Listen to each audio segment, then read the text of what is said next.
राजनीति में मुझे भी एक 25-26 साल का अरसा हो चुका है, ज़्यादा नहीं हुआ, मगर थोड़ा बहुत जो मुझे तजुर्बा है, जब किसी विधानसभा के चुनाव में जब कैंडिडेट्स डिक्लेयर होते हैं तभी से सही चुनाव शुरू होता है और हर सीट पर मुकाबला होता है।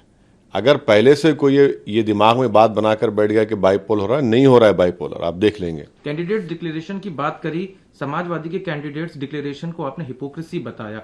आपने इससे पहले भी हम जो बात करी थी उसमें भी हिपोक्रेसी बताया था। आजमगढ़ की सीट को या स्वामी प्रसाद मौर्य का पार्टी में आना हो, उस सबको आपने हिपोक्रेसी, आप ऐसा क्यों मानते हैं? देखिए, कल जब अखिलेश यादव साहब और जनाब जयंत चौधरी साहब ने कल प्रेस कॉन्फ्रेंस की, आप ही के मीडिया के लोगों ने सवाल किया कि मुसलमानों को आपने टिकट क्यों काट दिया, आपके पार्टी के, उनके समाजवादी के, आरएलडी के।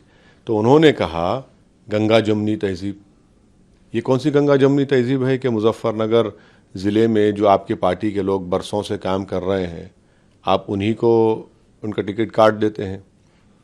और फिर ये बात बिल्कुल सच है कि आजमगढ़, जहाँ से अखिलेश यादव वहाँ के सांसद हैं, एमपी हैं, उन्होंने रमाकांत यादव साहब को टिकट दिया और उनके ऑपोजिट कौन है? उनका बेटा है बीजेपी से। बदायूं के एमपी मौर्य साहब समाजवादी में, बेटी बीजेपी में।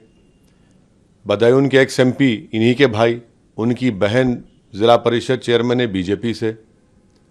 ये कौन सी राजनीति कर रहे हैं आप लोग?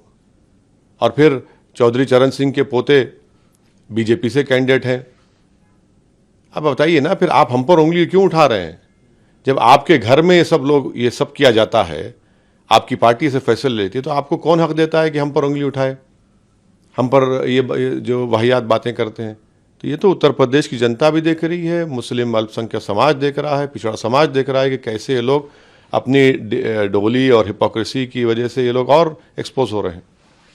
सर, ये कैंडिडेट्स के अखिलेश यादव ने ये जो नाम लिए इंटेंशनली लिए, क्योंकि इससे पहले देखा गया, देखिए, उन्होंने जो ये बात कहकर उन्होंने बीजेपी को एक बहुत बड़ा हैंडल दे दिया, इलेक्शन में एक बहुत बड़ा मुद्दा दे दिया।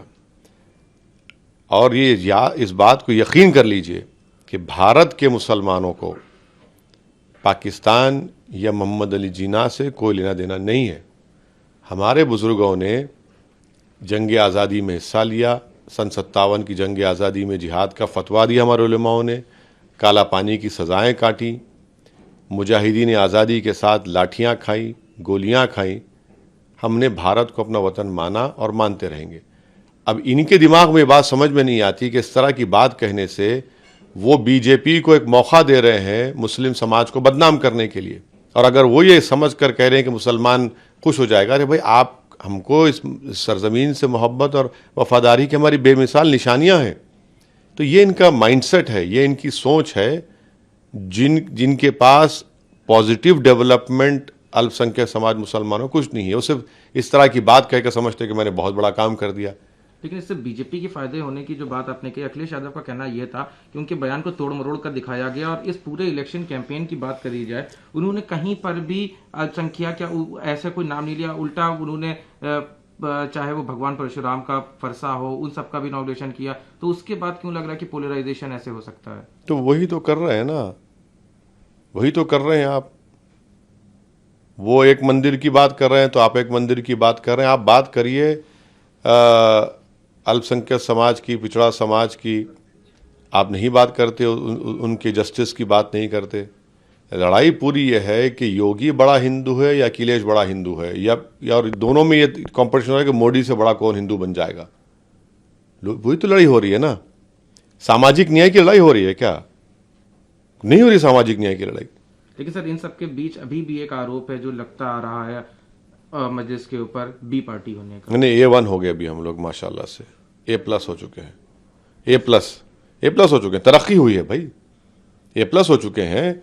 और हमारे ही वजह से 2019 में बीजेपी जीत गई। सपा और बसपा मिलकर लड़े, 75% मुसलमानों ने झोली भर भर के खैरात के तौर पर वोट दिया, तब भी बीजेपी जीत गई।